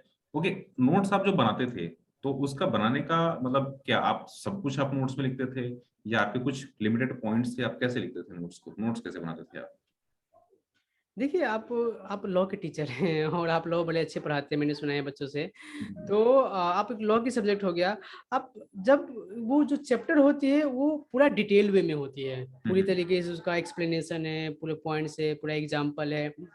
आप किताब के थ्रू बार बार गो थ्रू करोगे तो वो भी एक तरीका है, कर सकते हो, बट उसमें थोड़ा सा टाइम कंज्यूम हो जाता है। तो अगर कई बार सिर्फ आपको की पॉइंट याद करना है, की पॉइंट की थ्रू जाना है, तो आप अपना पॉइंट्स बना लो। आप कंपनी लॉ का सेक्शन वाइज कम से कम नाम याद कर लो, इस सेक्शन का नाम ये है, इस सेक्शन का नाम है, इस सेक्शन में 5 ऐसे सब सेक्शन है, सब सेक्शन के अंदर ये 5 ऐसे क्लॉज है, 5 ऐसे पॉइंट है। तो इससे कम से कम ये पॉइंट तो याद है, और इंसान को जब एक पॉइंट आ जाता है अंदर की चीजें याद आ जाती है, पहले नाम तो याद आए बिल्कुल बिल्कुल। तो बिल्कुल। ये मेरा तरीका कहने का होता मतलब था। कि अगर आप मान लीजिए कि 10-12 पॉइंट्स हैं, किसी पॉइंट के अंडर में 10-12 सब पॉइंट्स हैं, तो आपने करा क्या कि जो हेडिंग है वो तो आपने चलो ठीक है अकॉर्डिंग टू सेक्शन वो हेडिंग आपने याद कर लिया या लिख लिया उस आपके नोट्स में। उसके अंडर में जो आपके 10-12 पॉइंट्स हैं आपने क्या करा कि बस उसका एक बहुत ही शॉर्ट फॉर्म 1 या 2 वर्ड्स में आपने उसके बारे में लिख दिया। जैसे आप राइट। मान लो कि government and other services plus local authority वगैरह वगैरह, अगर इन केस अगर इस तरीके से है तो आपने बस वहां पे जो गवर्नमेंट की चीजें आपने गवर्नमेंट लिख दिया वहां पे, ठीक है। अगर कोई राइट। इंटरनेशनल से रिलेटेड चीजें हैं तो वहां पे आपने इंटरनेशनल लिख दिया, ठीक है। इस तरीके से कुछ कुछ अपने छोटे छोटे पॉइंट्स, मतलब जो पूरी लाइन है उसका एक समराइज निमोनिक्स आपने वहीं पे स्टार्टिंग में लिख दिया। 10 पॉइंट आपके 10 लाइन में खत्म हो गए। आपको जो पूरा 2 पेज का 10 पॉइंट था आपको पढ़ने की जरूरत नहीं, बस आप 10 लाइन पढ़ लो, आपका हो गया कंप्लीट वो 2 पेज। राइट। राइट। बिल्कुल, तो स्ट्रेटजी बहुत अच्छी है। रीजन की आपको जैसे ही आप मतलब एग्जाम में अपीयर होने के लिए आप जाओगे, ठीक है, तो एक दिन पहले का जो आपके पास में टाइम है, तो आपके पास में उतना टाइम होगा नहीं कि आप पूरा जाकर के पढ़ाई फिर से शुरू करो, पूरी बुक आप पढ़ो। तो ये नोट्स बनाना तो बहुत इंपॉर्टेंट है, और क्योंकि आपके पास में लिमिटेड टाइम है, लिमिटेड टाइम में आपको सारा सिलेबस आपको रिवाइज करना है, और टाइम भी आपके पास में बहुत ज्यादा है। करेक्ट। और ये जो नोट्स अगर आपका छोटा होगा तो छोटे नोट्स का बेनिफिट ये है कि चीजें बहुत जल्दी आप रिवाइज कर लोगे, हमेशा ही जब चाहो तो आप उसको रिवाइज कर सकते हो, एक ये बेनिफिट होता है। कहने का मतलब कि 500 पेज की अगर आपकी किताब है तो आप हार्डली उसको 40-50 पेज में उसको आप समराइज कर सकते हो, और 40-50 पेज तो वैसे ही कोई भी चलते चलते आप पढ़ सकते हो। करेक्ट। तो ये नोट्स आपने इस तरीके से बनाए तो नोट्स आपके लिए काफी बेनिफिशियल रहा। ओके, अपार्ट फ्रॉम दिस जैसे कि हम जानना चाहें कि नोट्स के अलावा, मतलब आपने स्ट्रेटजी बनाई, नोट्स आपने बनाए, आपने पढ़ाई करी, कुछ और भी अदर तरीके आपने यूज करे थे जो कि नॉर्मली स्टूडेंट्स कुछ यूज नहीं करते, जैसे कि आपने बताया था कि आप नॉर्मल तरीके से पढ़ाई नहीं करते, किसी भी टाइम पे आप उठ करके पढ़ाई कर लेते हैं, तो कुछ और भी अदर तरीके थे आपके पास में पढ़ाई करने के लिए, कुछ मोटिवेशन के लिए? देखिए, हमारी ब्रेन ना आपके हिसाब से काम हमेशा नहीं करता, वो अपने हिसाब से कई बार काम करता है वो हम्म, कई बार किसी भी टाइम पे एक्टिव हो जाता है, किसी भी टाइम पे वो जागृत, किसी टाइम पे वो अलर्ट हो जाता है। उसको कई बार किसी भी तरीके से इनपुट चाहिए, किसी भी तरीके से वो आउटपुट, उसका अलग फंक्शनिंग होता है, जब तक हम नहीं समझ पाते। तो मैं थोड़ा सा ना ब्रेन की जो अंदर आइडिया आते थे ना, उसको फॉलो करना मेरे अंदर था। क्या ब्रेन में अभी ये आइडिया आ रहा है कि मुझे एक चार्ट बना के दीवार पे चिपकाना चाहिए मैं दीवार पे चिपका दिया। मेरे ब्रेन में एक आइडिया आ रहा है कि मुझे ना अभी एक टीचर के साथ डिस्कस करना है और इस चैप्टर के बारे में बातें करना है, तो मेंटर डिस्कशन चल रहा है, माइंड ही माइंड में 5 मिनट सो रहे बैठे हुए हैं, बट माइंड में उसके साथ बातें कर रहा हूँ मैं। तो या चीज़ों को कई बार मुझे बड़े करके देखने का मन कर रहा है, अच्छा ये कंपनी लॉ है, एक कंपनी खुला हुआ है, उसमें ये सेक्शन है, ये डिपार्टमेंट है, ये चल रहा है, ये चल रहा है, चीज़ों को विजुलाइज करना हो गया। या मैं जिस कमरे में रहता था, तो मैं बताता हूँ कि मैं हमेशा चीज़ों को सॉर्टेड और फिल्टर रखता हूँ, तो मैं अपने कमरे से हर चीज़ को बाहर कर दिया, सिर्फ पढ़ाई को चीज़ों को छोड़ के। और उसको मैं एक आर्ट गैलरी बना लिया कि अब मैं पढ़ रहा हूँ तभी भी पढ़ रहा हूँ, जब नहीं पढ़ रहा हूँ तभी भी मैं पढ़ रहा हूँ। तभी भी मैं वॉक कर रहा हूँ, चाय पी रहा हूँ, तो मुझे दीवार पे ध्यान देना, अच्छा ये तो मैंने लिखा हुआ था, अच्छा इसका पॉइंट ये है। मतलब कुछ ना तो कुछ समराइज आप करते रहते थे उस टाइम पे भी, जब आप चाहे सो रहे हो चाहे कुछ भी कर रहे हो, तो आप समराइज उसको भी करते रहते थे साथ में। ये था कि इसीलिए मैं कहता हूँ कि पढ़ाई 24 घंटा करता था मैं, कि जब पढ़ रहा हूँ तो एक्टिव पढ़ रहा हूँ, जब नहीं पढ़ तो पैसिव पढ़ रहा हूँ। काम ही क्या है, पैसिव तरीके से पढ़ो, एक्टिव तरीके से पढ़ो, बट पढ़ो तो सही। इसका मतलब कि जो आपकी स्टडी थी वो उस टाइम पे कंप्लीटली फोकस तैयारी थी, आपका पूरा दिमाग, पूरा बॉडी, पूरे बॉडी के नर्व्स, सब कुछ स्टडी में ही थे, सब कुछ, सो रहे हो जग रहे हो, सो भी रहे हो तो आप स्टडी का ही सपना देख रहे हो। अरे तो कहने मोबाइल का छोड़ मतलब दिया था, गर्लफ्रेंड ने छोड़ दिया था, जॉब छोड़ दिया था, बिजनेस छोड़ दिया था, जिंदगी ने दोस्त छोड़ दिया था, धक्के लग गए थे, तो इंसान को बचता क्या है? तो सब इंसान नर्व ऐसे ही देते हैं, और ऐसे ही देना भी चाहिए, किसी एक काम को उठाओ और उसमें अपना जान लगा दो। मुझे ऐसा बिल्कुल लगता है। बिल्कुल। तो ये बेसिकली आपकी स्ट्रेटजी थी पढ़ाई करने के लिए। ओके, जब आपने एग्जाम में गए, ठीक है, ये तो हम बात करें कि एक दिन पहले आपने नोट्स बनाए थे और आपने सब कुछ ऑलरेडी, आपकी प्रिपरेशन ऑलरेडी थी, सब कुछ रिवाइज आपने करा था, तो एक दिन पहले आपको खैर खैर उतनी दिक्कत आई नहीं। बट अगर मैं बात करूं, आप जब एग्जाम में गए, तो एग्जाम में जब आप फर्स्ट एग्जाम में बैठे होगे, जैसे कि फर्स्ट एग्जाम होता है अकाउंट्स का, सीए इंटर फर्स्ट एग्जाम होता है अकाउंट्स का, तो एग्जाम जब अकाउंट्स में जाकर के बैठे, तो उस टाइम पे कुछ आपको फील हुआ कि यार ये तो मेरा 8th या 9th अटेम्प्ट है, तो पता नहीं क्या होगा इस बार, कुछ ऐसा लगा, या एकदम कॉन्फिडेंट थे कि यार इस बार तो क्लियर ही करना है? वह जी क्या होता है ना, कि जब तक आपने क्वेश्चन लिखना स्टार्ट नहीं किया है ना, उससे हम्म। पहले तक आपको डर लगता ही है। वो हर किसी को लगता है। और ये भी बात ध्यान रखना, जिसने पढ़ाई किया उसी को डर लगता है। जिसने नहीं किया उसको क्या लगेगा? तो मोर ये study nature. More problem, no study no problem. No study no problem. तो इट्स नॉर्मल, लाजमी बात है, इसमें कोई नई बात ही नहीं है, हम इंसान हैं। और इंसान के अंदर थोड़ा बहुत ये फियर, थोड़ा बहुत ये चीजें होता ही है। इसको ज्यादा इंपॉर्टेंस ना दो, समय के साथ सब कुछ कोप अप हो जाती है, एक बार क्वेश्चन मिलती है और जब एक पेन उठा के हम लिखना स्टार्ट करते हैं, सब कुछ याद हो जाती है, सब कुछ रिकॉल हो जाती है। तो कुछ चीजें आपको अभी डरा रहा है एग्जाम हॉल से बाहर, और लग रहा है कि यार मुझे रिकॉल नहीं हो रहा, याद नहीं हो रहा, ये नहीं हो रहा, वो नहीं, काम डाउन। जब क्वेश्चन मिलेंगे और पेन उठाओगे ना, सब कुछ याद आ जाएगा, अगर आपने पढ़ा है तो। बिल्कुल बिल्कुल।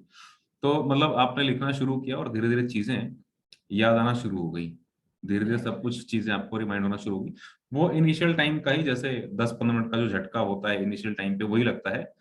अगर आपने उसको संभाल लिया तो सब कुछ नॉर्मल है, आपका अकाउंट्स का पेपर अच्छा जाएगा। इवन आई थिंक कि जैसे अकाउंट्स के पेपर की अगर आप बात करो, तो उसमें, या किसी भी पेपर की अगर बात करो, तो उसमें जो फर्स्ट 1 आवर है, 3 घंटे का पेपर है, तो उसमें जो पहला घंटा है, पहला घंटा काफी इंपॉर्टेंट है। रीजन बेइंग कि अगर आपने पहले घंटे को सही से निकाल लिया और उसमें आपने अगर 35 40 50 नंबर के क्वेश्चन अगर आपने कर लिए, 40 नंबर के भी क्वेश्चन अगर आपने कर लिए, तो एटलीस्ट आपके पास में ये कॉन्फिडेंस तो है कि चलो यार, 1 घंटे में मैंने 40 नंबर के क्वेश्चन कर लिए, अब बाकी मेरे पास में 2 घंटे बचे हुए हैं, तो एटलीस्ट इस पेपर तो पास हुई, ये मेरा पेपर अच्छा निकल गया। तो फर्स्ट टारगेट तो यही होता है कि यार पास हो जाऊं मैं पहले। रैंक की तो खैर बात की बात है, लेकिन पहला टारगेट तो यही है ना कि पास हो जाऊं। तो आपने 1 घंटे में ये कंफर्म कर लिया कि चलो इस पेपर में हूँ पास, तो वहां से कॉन्फिडेंस अंदर में आ जाता है। उसके बाद ओके, अब यहाँ पे दिक्कत ये भी होती है कि आपका पहला पेपर अगर आपका अच्छा नहीं गया, तो बहुत सारे ऐसे स्टूडेंट जो कि बाहर निकलते हैं, बाहर निकलने के बाद शुरू कर देते हैं अपना की डिस्कशन कि यार मेरा तो ये गड़बड़ हो गया, मेरे क्वेश्चन के आंसर ये नहीं था। अब वो स्टूडेंट कोई दूसरा बोलेगा कि यार मेरा तो ये आया, तीसरा कोई तीसरा बोले कि यार मेरा तो ये आया, तो सारे ही परेशान। अब उसके चक्कर में जो अगला पेपर है, अगला पेपर खराब हो जाता है। तो ओके, आपने कुछ ऐसा करा था उस टाइम पे, पेपर से बाहर निकलने के बाद डिस्कशंस?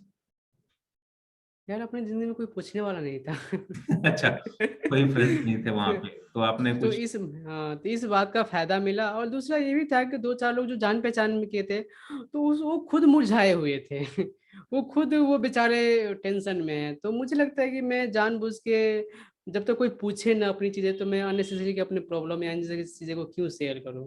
ठीक है, लेट इट गो। इवन मैं बताऊं, एग्जाम सेंटर में तो नॉर्मली आप देखोगे ना कि 50-60% बच्चे, जो स्टूडेंट होते हैं एग्जाम सेंटर में जाएंगे, एग्जाम सेंटर से पेपर जैसे ही कंप्लीट हुआ, बाहर निकलते टाइम में, निकलने के बाद उनकी डिस्कशन शुरू हो जाती है। ठीक है, बाहर निकल जाएंगे, जैसे मान लो कि अब 5 बजे छूटने का टाइमिंग है, 3 से 5 की एग्जाम है, सॉरी 2 से 5 की एग्जाम है, तो 2 से 5 के जैसे ही 5 बजे छूटे, तो उसके बाद तो पहले वहां पे वो लोग बैठ करके और 10 मिनट 15 मिनट 20 मिनट वहां पे डिस्कशन करेंगे कि यार इसका क्या था, इसका क्या था, इसका क्या था।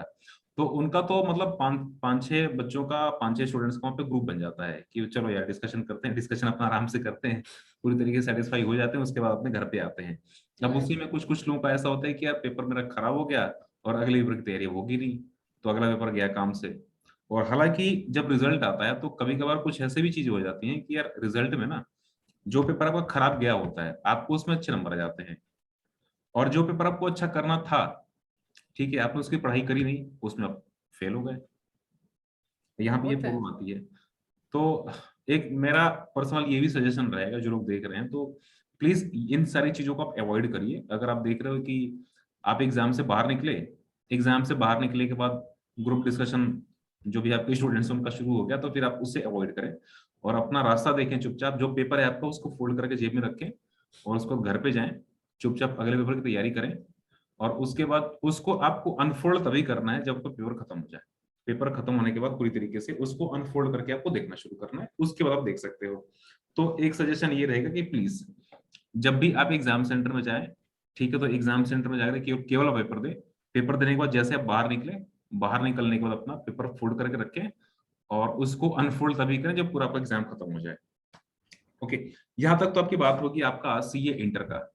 सीए इंटर के बाद जब आप गए सीए फाइनल्स में, ठीक है, तो सीए फाइनल्स में तो आपको बहुत सारी चीज मैनेज करनी होती है, आपकी आर्टिकलशिप, साथ में एडवांस। उस टाइम पे आई थिंक कि एडवांस आईसीएटीएस नहीं थी, उस टाइम पे ट्रेनिंग दूसरी थी। उस टाइम पे जीएमसीएस 1, जीएमसीएस 2 वो हुआ करता था, करेक्ट। तो वो भी ट्रेनिंग्स आपको मैनेज करनी थी। तो आपने आर्टिकलशिप और आपका जो एग्जाम या क्लासेस वगैरह वगैरह आपने कैसे मैनेज करा था उस टाइम पे? मैं आईपीसीसी ने मुझे पूरी तरीके से सेव दिया था, पूरी तरीके से तैयार कर दिया था। तो जो आईपीसीसी से जब मैं फाइनल में आया ना, तो मैं तैयार होके गया। मैं जिंदगी का पूरा सारा पीछे का सब कुछ देख चुका था। तो हम्म मुझे उसका एडवांटेज मिला, मुझे उसका एडवांटेज मिला। और आई की जर्नी में बड़ा बिना डर के जिया हम्म कि मेरे अंदर से डर खत्म हो गया था फेल वाले, कि मैं बहुत ज्यादा फेल हो चुका था लाइफ में।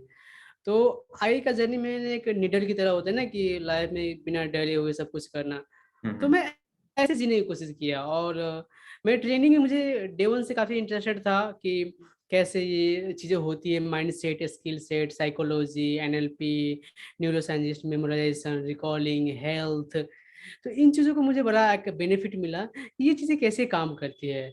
तो मुझे उन चीज़ों से एक लाइफ में अपने आप को एक्सप्लोर करना, एक एक रिस्क लेना, एक हम्म इन्वेस्ट करना अपने आप के ऊपर, या चीज़ों को समझना, उन चीज़ों की गहराई आ गया था।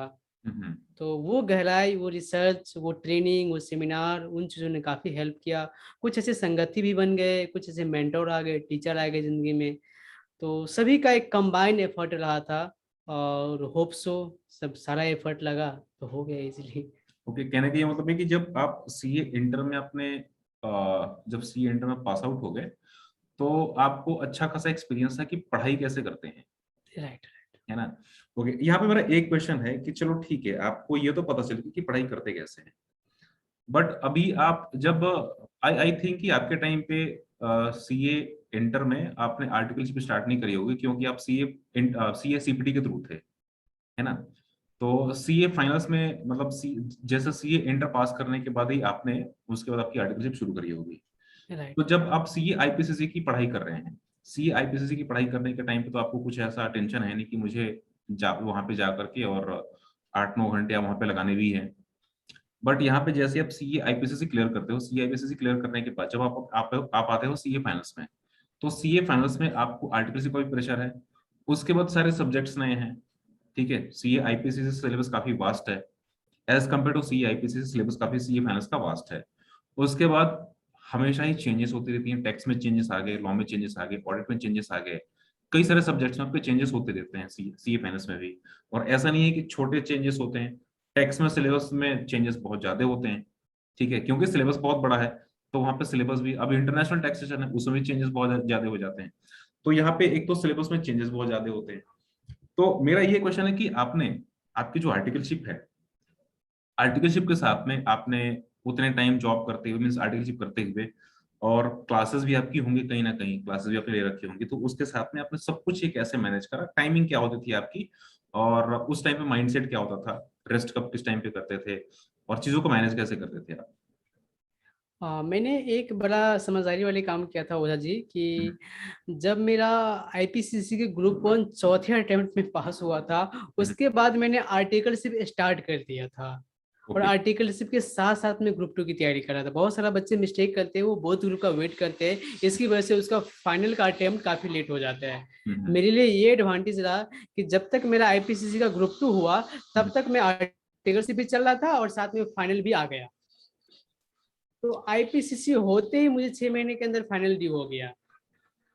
ओके ओके, इसका मतलब हाँ, कि फाइनल जाते जाते आपकी आर्टिकलशिप कंप्लीट हो चुकी थी, फाइनल का टाइम आते आते आपकी आर्टिकलशिप हो रखी थी कंप्लीट। जब ने आप राइट। आपने जब आईपीसीसी कंप्लीट करी तो आपके पास में अब वो टाइम एकदम आपके पास में बस पढ़ने वाला टाइम था, पढ़ने वाला टाइम। और उसके बाद आपने फाइनल्स आपने कंप्लीट कर लिया, मतलब फाइनल के एग्जाम आपने दे लिया, ठीक है। तो ठीक है, तो आप मुझे ये बताइए कि जो आपका जो सब्जेक्ट्स हैं, ठीक है, फाइनल में, क्योंकि सब्जेक्ट्स तो काफी डिफरेंट है सीआईपीसीसी से, जो भी फाइनल के सब्जेक्ट है वो तो काफी डिफरेंट है, डिफरेंट इन द सेंस कि उनका लेवल काफी ज्यादा है, ठीक है। सीए सीपीटी से ज्यादा अच्छे लेवल का सी आईपीसीसी है, उससे टॉप का है सीए फाइनल्स। तो सीए फाइनल्स में सब्जेक्ट्स और ज्यादा वास्ट हो जाते हैं और ज्यादा डिटेल्स हो जाते हैं, ठीक है। तो वहां पे आप कैसे पढ़ाई करते थे, कोचिंग्स वगैरह वगैरह लेना हो, या अगर मैं बात करूँ पढ़ाई की, तो आप कैसे उस टाइम में पढ़ाई करते थे, इन सारी चीजों को मैनेज कैसे करते थे? देखिए, इसमें मैंने जो 8 सब्जेक्ट होते हैं ना, हम्म। तो मैंने कई बच्चों को ऐसे देखा है कि बच्चे तो एक तो सब्जेक्ट एक्सपर्ट बनने की कोशिश करते हैं। वो भूल जाते हैं कि अभी उसको एग्जाम निकालना है। हम्म। पहली मिस्टेक जो मैंने देखा, तो मैं कभी सब्जेक्ट एक्सपर्ट बनने की कोशिश नहीं किया। हम्म। दूसरा जो चीज मैंने अवॉइड किया, मैंने लॉन्ग क्लासेस अवॉइड किया। जो बड़े बड़े क्लासेस होते हैं ना, 3 महीने की, 4 महीने की, 6 महीने की, तो उससे मुझे लगता था कि एक ही सब्जेक्ट में अगर आप 3 महीने दे रहे हो, 4 महीने दे रहे हो, ऑल दो आप एक क्लास सुबह ले रहे हो, क्लास शाम को ले रहे हो, बट फिर भी 3 महीने तो लग रहा है, 6 महीने तो लग रहा है, और मेरे पास उतना टाइम नहीं था। हम्म। तो मैंने क्या स्ट्रेटेजी अपनाया, मैंने फास्ट ट्रैक क्लास लेना स्टार्ट कर दिया। और फास्ट ट्रैक लेने से मुझे दो फायदा हुआ। एक तो मेरा सिलेबस बड़ा जल्दी कवर हो रहा था फास्ट ट्रैक से। और हम्म। जब आप चीजों को फास्ट ट्रैक लेते हैं ना, तो आप भी एक्टिव हो जाते हैं, क्योंकि आपके ऊपर प्रेशर ज्यादा है, क्योंकि आपके वो कॉप अप करना है। तो हम्म। मैंने ये स्ट्रेटेजी अपनाया था कि पहले मुझे चीज़ों को खत्म करना है, तो मुझे फास्ट ट्रैक जाना है। और दूसरा, मुझे राइट नाउ मुझे अभी सब्जेक्ट एक्सपर्ट नहीं बनना है। मुझे आज भी याद है, मेरा एक दोस्त था जो लॉ की तैयारी कर रहा था, जो आपसे पढ़ाते हैं। ओके। एंड मैं आपको बताऊं, उसके पास लॉ के ना 5-6 किताबें थे। एक एक मुनीष भंडारी सर की जो बड़े वाले है, उसके अलावा कि एक और सीए फाइनल की टीचर का है, किसी का नोट है, किसी का असेंबली है, बेयर एक्ट है।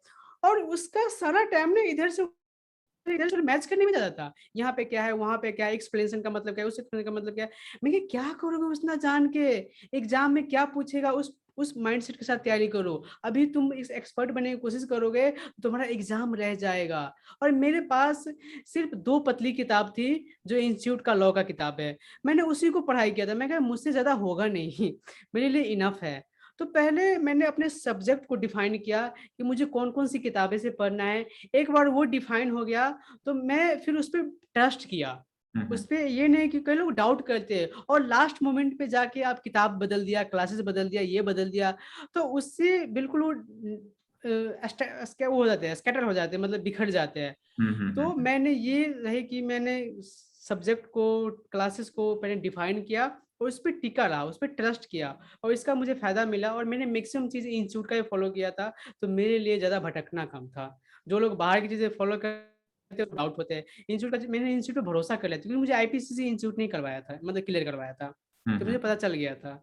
तो तो ये मतलब कि मेरा आपने स्ट्रेटेजी है। इंस्टीट्यूट के जो भी मटेरियल्स हैं आपने इंस्टीट्यूट के मटेरियल्स करे थे, और साथ में इसके अलावा आपने बाकी कोई मटेरियल ज्यादा यूज नहीं करे थे, रीजन बीइंग कि बहुत ज्यादा मटेरियल्स अगर आप यूज करते हैं तो आपको उसमें जो आपका एक्स्ट्रा एफर्ट होता है, वो एक्स्ट्रा एफर्ट और एक्स्ट्रा टाइम निकल जाता है, और बाकी जो आपकी जो क्वालिटी स्टडी है वहां से कहीं ना कहीं वो नहीं हो पाती है, मतलब एग्जाम ओरिएंटेड जो आपकी स्टडी होनी चाहिए, क्योंकि मैक्सिमम क्वेश्चन जो आपके आते हैं वो इंस्टीट्यूट के मटेरियल से ही आने वाले हैं। तो अगर आप बहुत ज्यादा चीजें, बहुत ज्यादा बुक्स अगर आप लेकर के पढ़ना चाहते हो, तो वहां पे कहीं ना कहीं चीजें यहाँ पे मिस्टेक हो जाती है, करेक्ट। ग्रेट। तो उसके बाद आपने सीए फाइनेंस इस तरीके से आपने क्लियर कर लिया बहुत ही जल्दी, उसमें कोई दिक्कत आपको खास कोई नहीं है। ठीक है, ओके। अभी आप मुझे बता सकते हैं कि सीए बनने के बाद अभी फिलहाल में जो लाइफस्टाइल है वो कैसे चेंज हो जाती है? आपने सीए जैसे आपने क्लियर करा, सीए क्लियर करने के बाद की जो फीलिंग है और उसके बाद की जो लाइफस्टाइल है, तो उसमें क्या-क्या डिफरेंसेस आपको देखने को मिले? यार ज़ाहिर-सी बात है भैया जी बिल्कुल आपकी दुनिया बदल जाती है और लोगों को देखने का नज़रिया, दुनिया के देखने का नज़रिया बदल जाती है। यार सारे मतलब कपड़े अपन कहते हैं ना कि 150 करोड़ की आबादी है हिंदुस्तान की या सवा सौ करोड़ की आबादी है और उसमें से सिर्फ़ 3.5 लाख के आस-पास ये है। तो जो चीज़ इतना लिमिटेड है, कम है, तो हुँ, उसकी हुँ। इम्पोर्टेंस तो बढ़ ही जाती है। तो नो डाउट आपकी जो कहीं पे जाके आप किसी रजिस्टर में जाके आप लिखते हो कि सीए राजेंद्र शाह या सीए तो वर्ड ही अपने आप में काफ़ी होता है कि ये पर्सन आया हुआ है और वो वर्ड ही अपने आप में दिखाते हैं कि पर्सन अपने आप में एक स्टैंड करता है। हुँ, हुँ। तो नो डाउट आपकी दुनिया बदल जाती है और आपको लाइफ में एक सिक्योरिटी आ जाती है कि यार कुछ भी नहीं होगा तो लाइफ में तो ये था कि 40-50,000 का जॉब तो सिक्योर है ही, इतना तो अपन कर ही लेंगे कैसे भी करके। तो लाइफ से डर खत्म हो जाती है, कॉन्फिडेंट हो जाते हैं इंसान और अच्छा लगता है यार डेफ़िनेटली लाइफ में अपनी इतनी मेहनत किए थे, इतना संघर्ष किया था आपने, आपने 2-4 हज़ार आठ किसी में देखा था, अचानक आपको इतना पैसा दिखने लगता है, हुँ। लोग रिस्पेक्ट करने लगते हैं, सोसाइटी में एक मान हो जाती है, तो डेफ़िनेटली आपकी दुनिया बदल जाती है। जी, जी। चलिए राजेंद्र जी, आपने आकर के इतनी सारी चीज़ें बताई। बहुत अच्छा लगा आपसे मिल कर के, आपसे बातचीत करके। कुछ जो भी स्टूडेंट्स अभी जो तैयारी कर रहे हैं या जो अभी रिसेंट अभी सीए बनने वाले हैं, तो उनके लिए कुछ आप सलाह देना चाहेंगे उनको? Thank you Ravindra ji, thank you so much and definitely जो मेरे छोटे भाई-बहन जो भी तैयारी कर रहे हैं, तो उनसे एक ही टिप्स रहेगा कि एक वो कहावत है ना मैंने हमेशा अपने आप को कि डर मुझे भी लगा था फासला देखकर और मैं आगे बढ़ता गया रास्ता देखकर हुँ, हुँ। मंजिल खुद ब खुद आती गई मेरे हौसला देखकर तो बहुत बार जिंदगी में आप ऐसा होगा कि आपको कुछ हुक दिखेगा कुछ रास्ते दिखेंगे जैसे ठंडी के महीने में हम घर से आग निकलते हैं कार से हुँ, तो हुँ। कुछ ही दूर दिखता है हमें ज्यादा नहीं दिखता है तो आपको जितना दिखता है आप उसी पे ऑनेस्टी के साथ अपना मेहनत कीजिए आपको डेफिनेटली बहुत कुछ मिलेंगे और दुनिया के साथ आप जैसे भी है खुद के साथ ईमानदार रहो क्योंकि खुद के साथ ईमानदार रहोगे तो वही आपको आगे ले जाएँगे और मेहनत में कभी कमी ना करें ज़िंदगी में दोस्त क्योंकि मेहनत ही आपकी जो अपना है और वो जो आपकी अपनी साइड है। तो आप जितना अर्ली एज में मेहनत करने की एक हैबिट डाल लेंगे ना, वो आगे जाके आपके लिए उतना बेनिफिट होगा। तो मेहनत करो, आपको ज़रूर सफलता मिलेंगे और बहुत ज़्यादा मिलेंगे। सो अभी आपका टाइम है अपने आप को पकाने का, अपने आप को ढालने का। 3-4 साल, 5 साल आप करियर को दे दो। बाकी चीज़ों को अवॉइड कर दो, जितना छोड़ सकते हो, दुनिया से कोई मतलब नहीं, कोई चीज़ों को नहीं, कोई न्यूज़ नहीं, कोई अननेसेसरी के पंगेबाज़ी नहीं, कोई अननेसेसरी के रिश्ते नहीं, अवॉइड करो चीज़ों को, अपनी ज़िंदगी को बनाओ, that is more important. So that's message from my side, thank you Ravindra ji, thank you so much for जी, जी, इनवाइटिंग मी। राजेंद्र जी, बहुत अच्छा लगा आपसे बात करके और इस चैनल पे आपका इंटरव्यू दे करके मुझे भी काफ़ी अच्छा लगा अनअकैडमी पे आपका जो इंटरव्यू लेकर के। So thank you so much Unacademy and Rajendra ji आपका भी बहुत-बहुत धन्यवाद। थैंक यू जी, थैंक यू सो मच।